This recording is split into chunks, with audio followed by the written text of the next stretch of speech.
All right, so let us proceed further.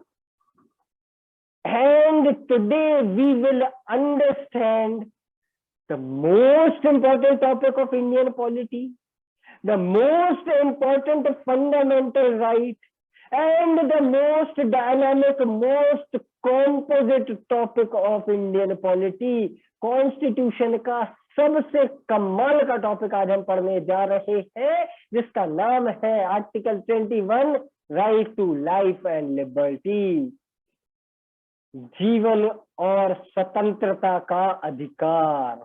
ठीक है, जीवन और स्वतंत्रता का अधिकार, right to life and liberty. तो इस टॉपिक को आज हम पढ़ेंगे, इसके डायनामिक्स को समझने की कोशिश करेंगे और ये भी जानने का प्रयास करेंगे कि कितना ब्रॉड इसका एम्बिट है। So let us start this topic. Article 21, article 21 की हेडिंग कहती है protection of life and personal liberty, जीवन की और व्यक्तिगत स्वतंत्रता का प्रोटेक्शन, उसकी सुरक्षा। ठीक है, article 21 reads, no person shall be deprived of his life और personal liberty except according to procedure established by law. अब हम एक एक टर्म को, एक एक शब्द को तोड़ तोड़ कर पढ़ते हैं और समझने की कोशिश करते हैं। सबसे पहली बात यहाँ पर ध्यान देने वाली है, नो पर्सन, नो पर्सन। ठीक है, यहां से क्वेश्चन बनता है, यहीं पे कंफ्यूजन उत्पन्न होता है। तो यहाँ पर क्या बात कर रहा है, नो पर्सन। और पर्सन की जब हम बात करें तो it includes both citizen and non citizen.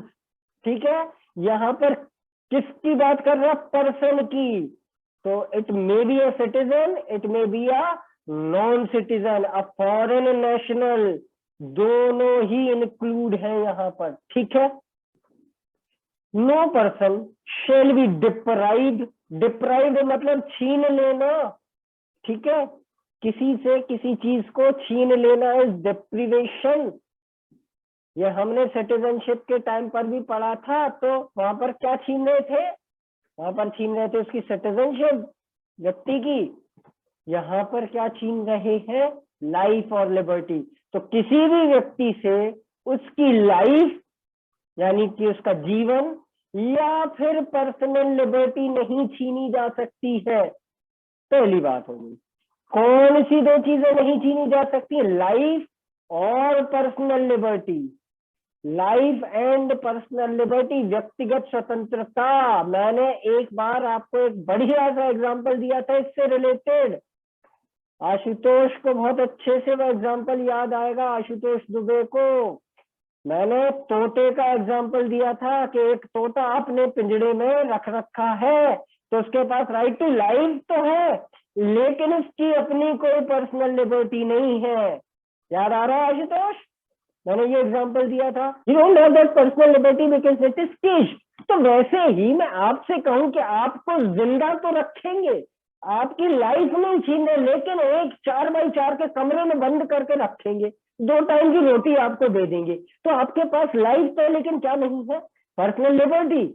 आप अपनी इच्छा से कहीं आ जा नहीं सकते हो, अपनी इच्छा से कुछ खा पी नहीं सकते हो, जो खाना मैं आपको दूंगा वो दिया जा सकता है ना। तो अब आप कहोगे सर ये ऐसा होता तो है, जेल में डाला तो जाता है, या फिर लोगों की लाइफ भी छीन ली जाती है, फांसी वांसी दे दी जाती है ना, फांसी भी तो दी जाती है। खैर फांसी बहुत कम केसेस में दी जाती है, लेकिन पर्सनल लिबर्टी तो कई केसेस में छीन ली जाती है। जेल में डालना is deprivation of personal liberty, right. तो वो किस केसेस में होती है, राइट टू लाइफ या राइट टू पर्सनल लिबर्टी कब छीनी जाती है, according to procedure established by law. ठीक है, लॉ एक प्रोसीजर एस्टेब्लिश करता है और उस प्रोसीजर के अकॉर्डिंग में ही किसी की लाइफ छीनी जाएगी या फिर किसी की पर्सनल लिबर्टी छीनी जाएगी, नॉट अदर देन दैट। यदि प्रोसीजर एक एस्टैब्लिशर लॉ ने, कौन करेगा भाई लॉ का प्रोसीजर एस्टैब्लिश? लेजिस्लेचर। कानून कौन बनाता है? लेजिस्लेचर बनाता है। तो लेजिस्लेचर एक कानून बनाएगा, उसका भी एक प्रोसीजर है कानून के बनने का। तो लेजिस्लेचर ने एक कानून बनाया और उस कानून के अकॉर्डेंस में ही किसी की लाइफ या लिबर्टी छीनी जाएगी, ये कह रहा है आर्टिकल 21। मतलब इसको और सरल भाषा में यूज समझ लो कि यदि कोई अपराध करोगे तब फिर आपकी लाइफ या लिबर्टी छीनी जा सकती है, and not other than that. ठीक है, यदि आप कोई क्राइम करोगे, कोई ऑफेंस करोगे जो कि पनिशेबल है, पनिशेबल कहाँ होगा? किसी लॉ के अंडर में। ठीक है, तब फिर आपकी लाइफ या आपकी पर्सनल लिबर्टी छीनी जा सकती है, उसके अलावा नहीं। ठीक है, कीजिए किसी व्यक्ति ने कोई ऐसा अपराध कर दिया जिसमें उसको मृत्यु दंड दिया जा सकता है, डेथ पेनल्टी, कैपिटल पनिशमेंट। ठीक है, ऐसा कोई अपराध कर दिया, कोर्ट ने डिक्लेयर कर दिया कि ओके फला फला आदमी को कैपिटल पनिशमेंट, डेथ पेनल्टी दे दी जाए, तो क्या उसको हाथियों के पैर से कुचलवा कर मरवाया जा सकता है? नहीं मरवा सकते। या फिर उसको बीच चौराहे पर सरे गोली मार के उसको मारा जा सकता है? भाई कोर्ट ने तो कह दिया कि उसकी राइट टू लाइफ छीन लो, क्या ऐसा किया जा सकता है? नो। राइट टू लाइफ भी कैसे छीनी जाएगी? By procedure establish by law. क्या कह रहा है procedure establish by law? A person shall be hanged till death. ठीक है, यदि इसको डेथ पेनल्टी मिली है तो कैसे दी जाएगी? ही और she shell be hanged till death, morning में दी जाएगी, एक्सेट्रा एक्सेट्रा। ऐसे बहुत सारे उसके रूल्स एंड रेगुलेशंस होते हैं डेथ पेनल्टी के भी, है ना। तो वो सब क्या है? Procedure establish by law. या फिर किसी पर्सन की आप लिबर्टी छीन रहे हो, उसको जेल में डाल रहे हो, तो जेल में भी डालकर ऐसा तो नहीं कर सकते ना कि जेल में डालकर 150 कोड़े उसको मारे जाए, जैसा राजे रजवाड़ों के टाइम पर होता था, आपने फिल्मों विल्मों में देखा होगा। ऐसा तो नहीं कर सकते ना। या फिर कोई आदमी चोरी करता पकड़ा जाए तो उसके हाथ काट दिए जाए, ऐसा तो नहीं कर सकते ना। क्यों नहीं कर सकते?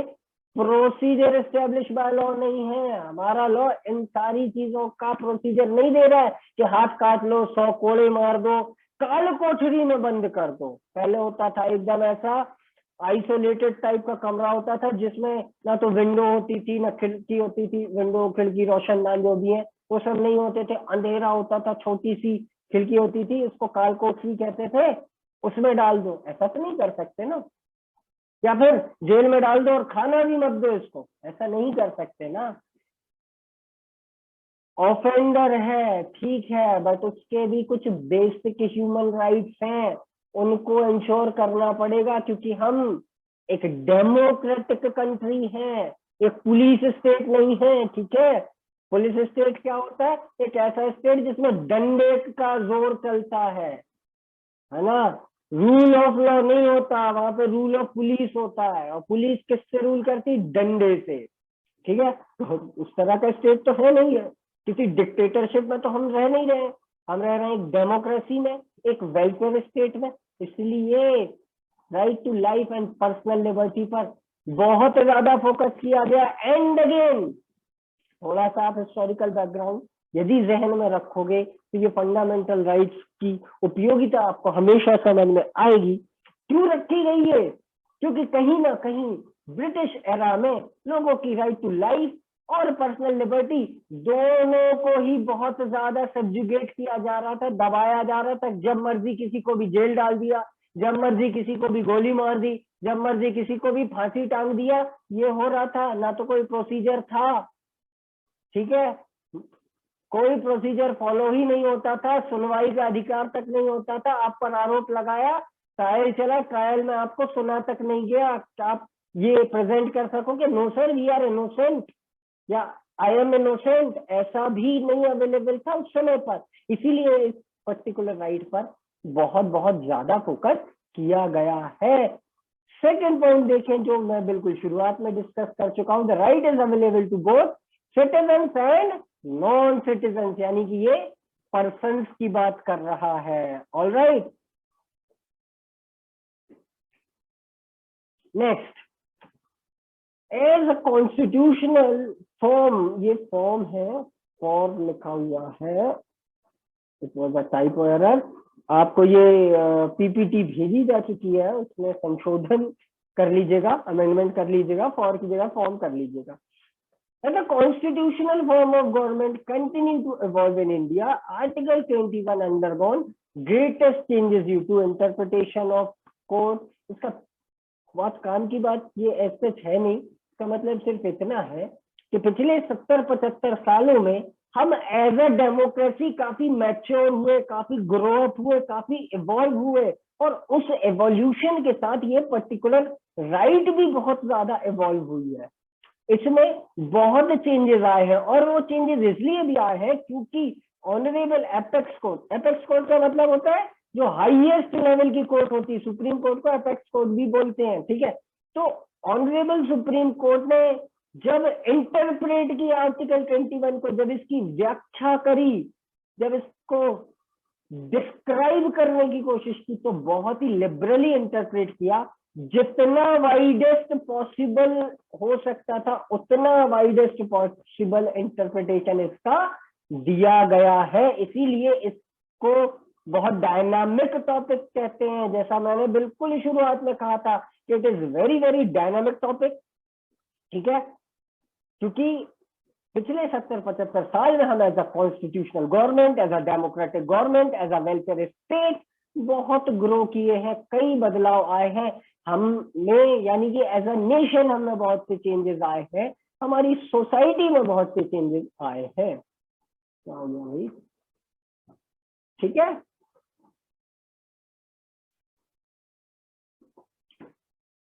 एक इंपॉर्टेंट केस था, इस केस का नाम आप लोग चाहो तो याद रखना, चाहो तो मत भी रखना, रख लेना अच्छा होगा। मेंस में भी आप केस के नाम कोट करके आते हो तो और अच्छे मार्क्स मिलते हैं। इस केस का नाम था खड़क Singh versus state of Uttar Pradesh.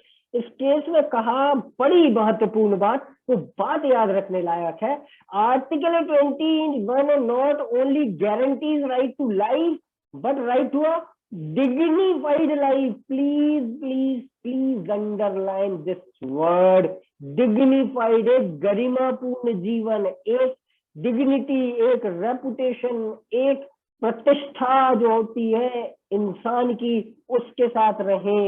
ऐसा तो नहीं है कि आप जीवित तो हो लेकिन गले में कुत्ते जैसा पट्टा और चेन बांधकर आपको रखा गया है, या जैसे गुलाम रखे जाते थे पहले हिंदी फिल्मों में या विदेशी फिल्मों में, आपने देखा होगा, स्लेव्स हुआ करते थे, उनकी ट्रेडिंग होती थी, उनको हाथ में हथकड़ी, पैर में बीड़ी, गले में पट्टा वट्टा बांध के रखा जाता था। So they had life but they didn't have dignity, ठीक है। उनकी लाइफ में डिग्निटी नहीं थी जो एक ह्यूमन की होनी चाहिए, जो एक मानवीय गरिमा होनी चाहिए। तो राइट टू लाइफ का मतलब सिर्फ एग्जिस्टेंस नहीं है एनिमल्स जैसा, ठीक है, एनिमल एग्जिस्टेंस नहीं, एक ह्यूमनली एग्जिस्टेंस विद डिग्निटी है। ये बात कही गई थी खड़क सिंह वाले केस में, ठीक है। ये बात याद रखना, बेहद महत्वपूर्ण बात है ये, ठीक है। और देखिए, मैंने एक बात कही थी कि आज हम सबसे इंपॉर्टेंट टॉपिक पढ़ने वाले हैं, पूरी इंडियन पॉलिटी का। ये बात हालांकि मैंने जब फंडामेंटल राइट्स वाला चैप्टर शुरू कर रहे थे तब भी मैंने कहा था कि फंडामेंटल राइट सबसे इंपॉर्टेंट टॉपिक है पूरी इंडियन पॉलिटी का, लेकिन उन पूरी फंडामेंटल राइट में भी जो सबसे इंपॉर्टेंट टॉपिक है that is article 21। Why? Because ये आर्टिकल 21 यदि नहीं होगा तो बाकी की सारी राइट्स मीनिंगलेस है, सेंसलेस है, बेसलेस है, उनका कोई अर्थ नहीं है, उनका कोई प्रयोजन नहीं है। क्यों? आपके पास यदि राइट टू लाइफ ही नहीं होगी तो काहे की इक्वलिटी?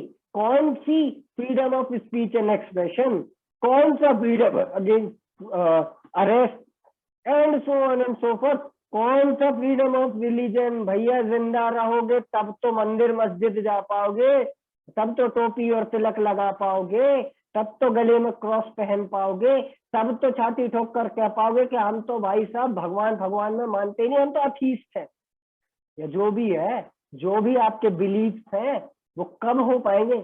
जीवन होगा जब। आप में और एक दूसरे व्यक्ति में इक्वलिटी कब हो सकती? तब जब आप जीवित हैं। मर गए पर कौन सी इक्वलिटी भाई, है ना? इसीलिए आर्टिकल 21 के बिना सारे राइट्स मीनिंगलेस हैं। और हम ये भी कह सकते हैं कि मान लीजिए बाकी दूसरे राइट होते ही नहीं हमारे कॉन्स्टिट्यूशन में, ना इक्वलिटी होती, ना लिबर्टी वाली राइट्स होती, ना फ्रीडम ऑफ रिलीजन होता, तब भी आर्टिकल 21 में वो सारी बातें इम्प्लिसिट होती, वो सारी बातें इम्प्लाइड होती। ठीक है? और भी ऐसी बहुत सारी चीजें हैं जो कहीं लिखी नहीं हुई है हमारे कॉन्स्टिट्यूशन में कि ये भी आपका एक स्पेसिफिकली रिटन राइट है, एक एक्सप्रेस राइट है, एक एक्सप्लिसिट राइट है, बट वो इम्प्लिसिट है कहीं ना कहीं आर्टिकल 21 में। तो वो सारी भी इम्प्लिसिट हो जाती है इसके अंदर, वो नहीं भी होती तो चल जाता, लेकिन आर्टिकल 21 नहीं होगा तो नहीं चलेगा। इसके बिना कुछ नहीं है, सब बकवास है, सब बेकार है। और सिटीजन से ही स्टेट होता है कि नहीं? जब तक सिटीजन नहीं होंगे देश कैसे बनेगा, है ना? तो इसलिए भी बहुत जरूरी कि बाकी सब बातें आलतू फालतू हैं यदि ये नहीं है तो। ठीक है?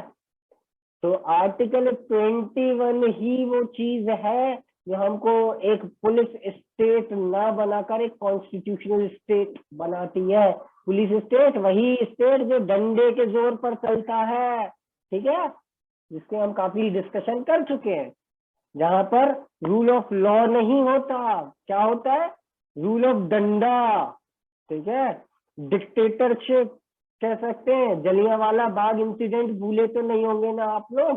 क्या था वो? मार्शल लॉ वहां पर इम्पोज था। पुलिस स्टेट जैसा स्टेट ऑफ पंजाब उस समय पर बिहेव कर रहा था। ठीक है? तो कौन रोकता है किसी भी स्टेट को पुलिस स्टेट बनने से? Majorly article 21। ठीक है? आर्टिकल 21 है तो सब है। यदि आदमी या यूं कह लें, यदि गवर्नमेंट या स्टेट लोगों की राइट टू लाइफ इंश्योर करने पर ध्यान देगा तो अपने आप वो कॉन्स्टिट्यूशनल स्टेट बनने लगेगा। फाइन। इसीलिए आर्टिकल 21 को बैकबोन माना गया है पार्ट 3 का। पार्ट 3 यानी फंडामेंटल राइट्स का बैकबोन क्या है? आर्टिकल 21 है। ये नहीं है तो कुछ नहीं है। ठीक है? ये नहीं है तो कोई आर्टिकल 14, कोई आर्टिकल 19, कोई 24, 25, 28, 30, 32 जो भी है सब बेकार है इसके आगे, यदि ये नहीं है तो। ठीक है? तो इसका होना सबसे जरूरी है, उतना जरूरी जितना एक मनुष्य के जीवन में स्पाइनल कॉर्ड होती है ना, हमारी रीढ़ की हड्डी जो होती है, बैकबोन जो होती है, उतनी जरूरी है। क्यों? बैकबोन नहीं होगी तो हम क्या हो जाएंगे?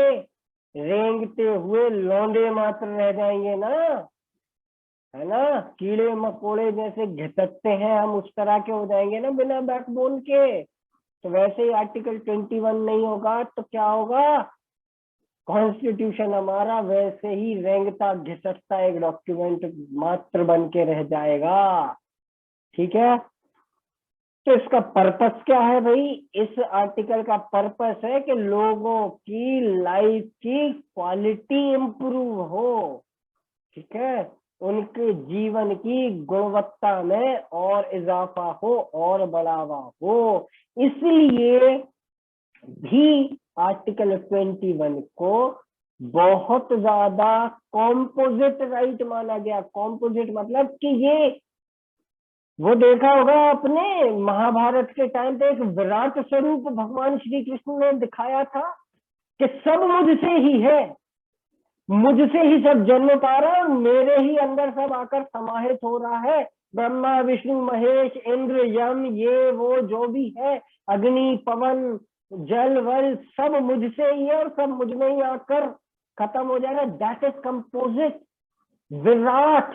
इतना विराट है इस आर्टिकल 21 का स्वरूप कि सारे फंडामेंटल राइट इसी से निकल रहे हैं और इसी में आकर समाहित हो जा रहे हैं।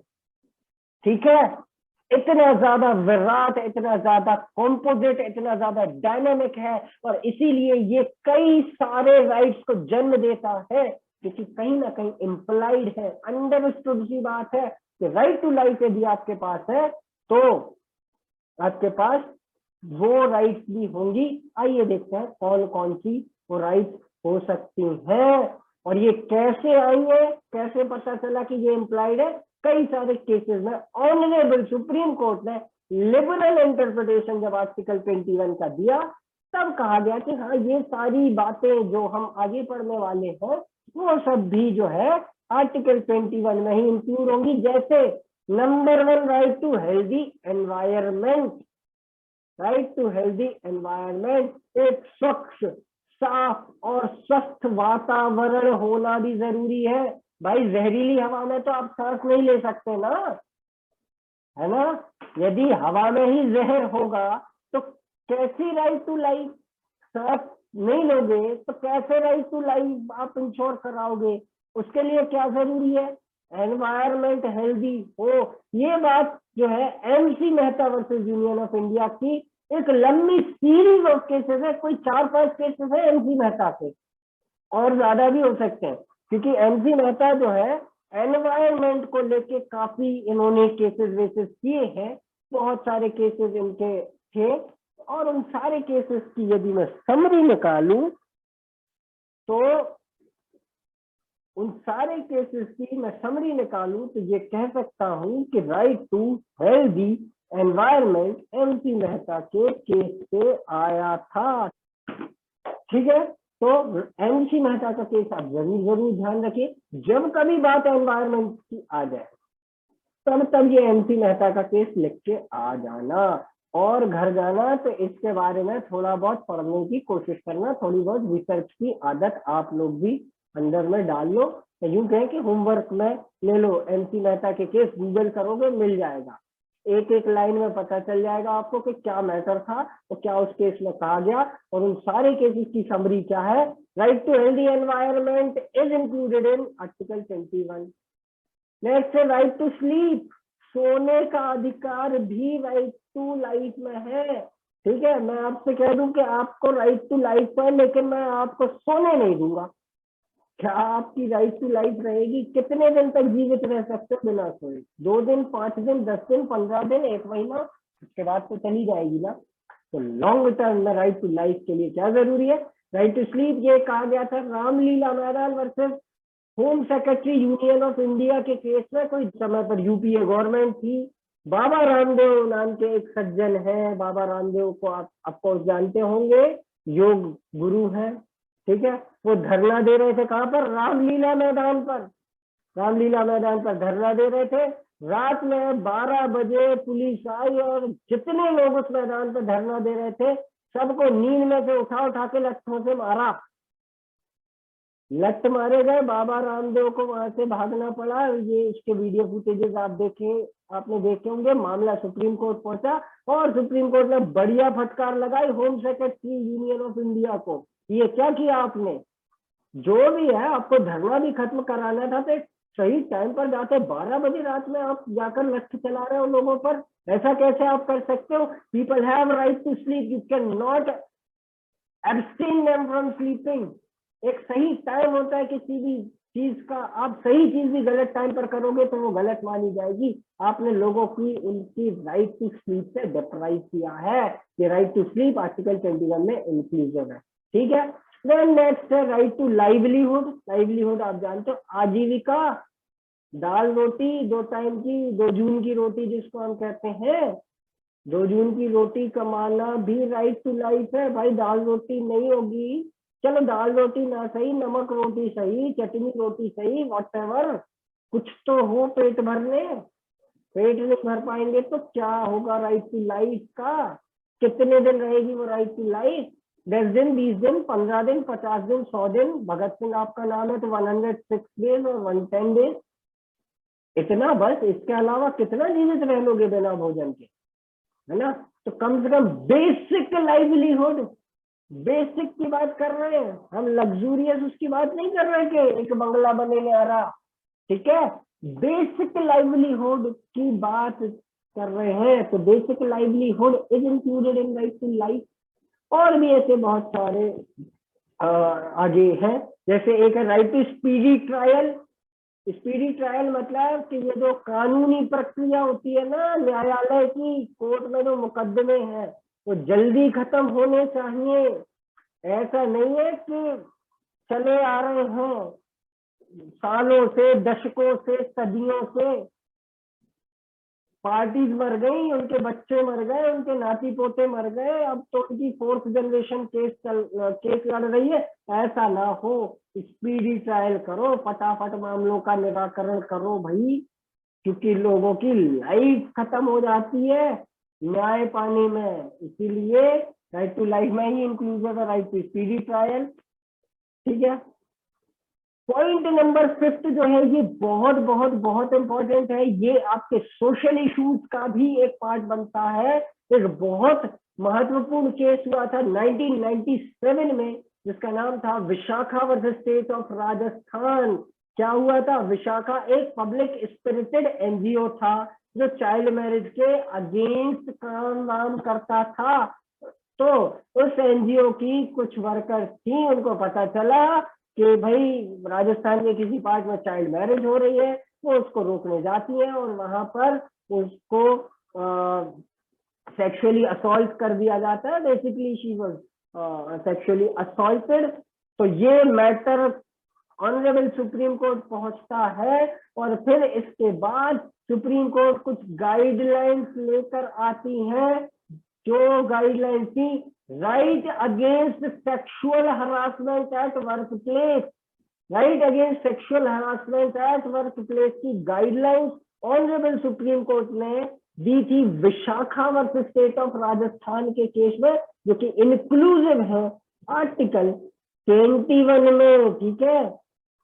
किसी भी वुमेन के साथ, किसी भी महिला के साथ वर्क प्लेस पर सेक्सुअल हरासमेंट नहीं होना चाहिए, क्योंकि यदि सेक्सुअल हरासमेंट हो रहा है, ध्यान दीजिएगा इस टर्म पर, हरासमेंट के लिए जरूरी नहीं है कि कुछ उसके साथ फिजिकली हो, harassment could be oral as well, ठीक है। हरासमेंट थोड़ा सा कम ग्रेविटी का टर्म है, ठीक है,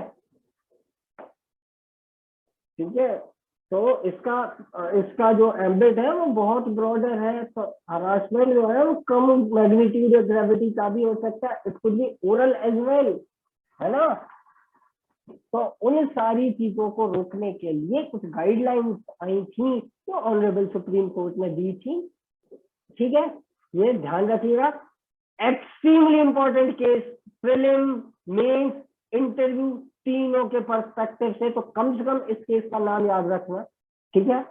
very very very important case and very very important ruling, ठीक है। नेक्स्ट है राइट टू एजुकेशन। देखिए अब तो ये राइट टू एजुकेशन जो है ना अलग से एक राइट है, अब तो ये एक्सप्रेसेड राइट है, एक एक्सप्लिसिट राइट है, पहले नहीं था, ठीक है। एक बहुत लंबे टाइम था ये एक्सप्लिसिट राइट नहीं था। तो जब तक नहीं था तब तक वो इम्प्लाइड था आर्टिकल 21 में, ठीक है। इसके बारे में हम आगे और चर्चा करेंगे थोड़ी डिटेल में, लेकिन पहले आर्टिकल 21 में ही इंक्लूसिव था राइट टू एजुकेशन, ठीक है। देन एक और बहुत इंपॉर्टेंट केस है, जब भी आर्टिकल 21 की बात करेंगे उस केस का मेंशन होना बहुत जरूरी है। उस केस को तो हम काफी डिटेल में अगले मे भी आज या अगले लेक्चर में पढ़ने वाले। उसका नाम है Maneka Gandhi versus union of India 1978 का case, extremely important case for article 21। क्योंकि इसलिए भी ये बड़ा इंपॉर्टेंट है क्योंकि इसने एक पूरा पेंडोरा बॉक्स ओपन किया था आर्टिकल 21 का, भानुमति का पिटारा जिसको कहते हैं। इसके बाद इतना वाइड हो गया ना आर्टिकल 21 का स्कोप के आप कल्पना भी नहीं कर सकते। बहुत कुछ चीजें इसी केस के बाद इंक्लूड हुई थी आर्टिकल 21 में, या यूं कहने की ये ज्यादातर केसेस जो आप देखोगे ना ये ज्यादातर केसेस 1978 के बाद के होंगे, ज्यादातर कह रहा हूं, सारे नहीं, ज्यादातर केसेस ये 1978 के बाद के रहे होंगे। तो इस केस में आर्टिकल 21 का एम्बिट बहुत बढ़ा दिया, इसका कार्य क्षेत्र बहुत ज्यादा बढ़ा दिया था। And lastly right to privacy या प्राइवेसी, दोनों ही इसके प्रोनाउंसिएशन होते हैं। इस टॉपिक को भी हम बहुत डिटेल में पढ़ने वाले हैं। क्यों? क्योंकि ये एक बिल्कुल नया डेवलपमेंट है, बिल्कुल रिसेंटली इसको एम्प्लॉयड राइट से एक्सप्लिसिट राइट किया गया है, एक्सप्रेस राइट किया गया। तो इस पर्टिकुलर टॉपिक को हम सेपरेटली पढ़ने वाले हैं आगे एक दो दिन में। और इसके अलावा भी ये लिस्ट एग्जॉस्टिव नहीं है, और भी बहुत सारी चीजें हैं जो राइट टू लाइफ में इंक्लूडेड है, जैसे right against cruel treatment of prisoner, जो कैदी है उनके साथ क्रूरता से सलूक नहीं किया जाएगा। आप में से कुछ लोगों ने गंगाजल नाम की एक फिल्म देखी होगी। उस फिल्म में क्या होता है, हालांकि वो प्रिजनर्स की बात नहीं, वो कस्टडी की बात कर रहे हैं। कस्टडी और प्रिजन में अंतर होता है। पुलिस कस्टडी में आंखें फोड़ दी गई थी कुछ लोगों की, ठीक है। So let me tell you people कि वो जो गंगाजल फिल्म में वो इंसिडेंट दिखाया गया ना, आंखें फोड़ देने वाला, वो एक्चुअली एक रियल इंसिडेंट से लिया गया था। एक्चुअली इस तरह का एक इंसिडेंट हुआ था, भागलपुर एक जगह है बिहार में, वहां पर कुछ कस्टडी में पुलिस वालों ने कुछ लोगों की आंखें फोड़ दी थी। Police is not allowed from doing this. आप एक्सेसिव क्रूएलिटी नहीं कर सकते उनके साथ, ठीक है, पर ये कर दी क्या, ये तो मतलब एक नेक्स्ट लेवल का जंगलीपना था ना। उन सारी चीजों के अगेंस्ट भी आर्टिकल 21 रोकता है कि कस्टडी में या प्रिजन में, कैदी जेल में है लेकिन उसके साथ एक इंसान जैसे ट्रीटमेंट हो, जानवरों जैसे उसको ट्रीट ना किया जाए। कैसे? खाना तो कम से कम खाने लायक दो, ऐसा ना हो कि उसके खाने में कॉकरोच हो, चूहे वाली सब्जी दे रहे हो, कॉकरोच वाली रोटी दे रहे हो, नाली का गंदा पानी उसको पीने दे रहे हो, ये सब नहीं कर सकते आप। अच्छा, आप लोगों ने देखा होगा फिल्मों में दिखाते थे हथकड़ी बांधकर कैदियों को ले जाते थे, अब वो चीजें नहीं है। तो हैंड कपिंग को रोक दिया गया है। पहले फांसियां होती थी, जानते हो आप लोग, फांसियां होती थी चौराहे पर, बीच बाजार में लोगों को लटकाया जाता था। अब वो रोक दिया है कि भाई ये बड़ी इनह्यूमन है प्रैक्टिस है, बड़ी क्रूअल प्रैक्टिस है। हो सकता है मेरे जैसा कोई कमजोर दिल वाला आदमी चौराहे से गुजर रहा हो और वहां पर फांसी दी जा रही हो किसी आदमी को, तो मैं तो फेंट हो जाऊंगा मे बी, क्यों, मैं कमजोर दिल का हूँ, ठीक है। तो इसीलिए पब्लिक हैंगिंग को रोक दिया गया। ऐसे बहुत सारे राइट्स जो है वो आर्टिकल 21 में इंक्लूडेड है। आपकी कल्पना शक्ति जहां जहां तक पहुंचती है वहां तक सोचिएगा, कहीं ना कहीं से डायरेक्टली या इनडायरेक्टली वो आर्टिकल 21 में कवर हो जा रहा होगा। अब ऐसी फालतू बातें मत सोच लेना कि इसमें राइट टू मोटरसाइकिल भी होना चाहिए कि स्टेट आपको एक मोटरसाइकिल भी दे, क्योंकि हमको तो जीने के लिए एक मोटरसाइकिल होना बहुत जरूरी है। एक साथ मोबाइल भी होना चाहिए with high speed internet. No, that is not included in right to life and liberty. उसके बिना भी आप रह सकते हो, ना हो विश्वास तो कुछ दिन फोन बंद करके देख लो, समझ में आ जाएगा। या अभी आप सबके पास गाड़ियां होंगी, लॉकडाउन है, आप लोग बाहर नहीं जा रहे होंगे, तो बिना गाड़ियों के भी जीवित हो ना बाकायदा, कोई दिक्कत नहीं है। तो ऐसी चीजें मत करें, अरे सर वो तो मतलब टिकटॉक बैन कर दिया हमारे लिए, तो राइट टू लाइफ का मतलब टिकटॉक भी कर लो, या पबजी बैन हो गया सर हमको तो राइट टू लाइफ में पबजी भी। ऐसा नहीं हो सकता, इतना भी नहीं, अननेसेसरीली वाइड इंटरप्रिटेशन भी नहीं हो सकता है कि आप आपकी हर आलतू फालतू डिमांड मान ली जाए। या आप कहो कि सर राइट टू लाइफ तभी मानी जाएगी जब हमको 10 लाख रुपया महीना मिलेगा। स्टेट कहेगा अच्छा पागल समझा क्या हमको, एक ही काम है, मतलब फ्री में तुमको 10 लाख रुपए दे दे, कुछ काम तो करो उस तरह का, ठीक है। तो ये सारी बातें जो है ये सब आर्टिकल 21 में इंक्लूडेड है। आप मेरे ख्याल से समझ पाए होंगे थोड़ा बहुत इसका एम्बिट।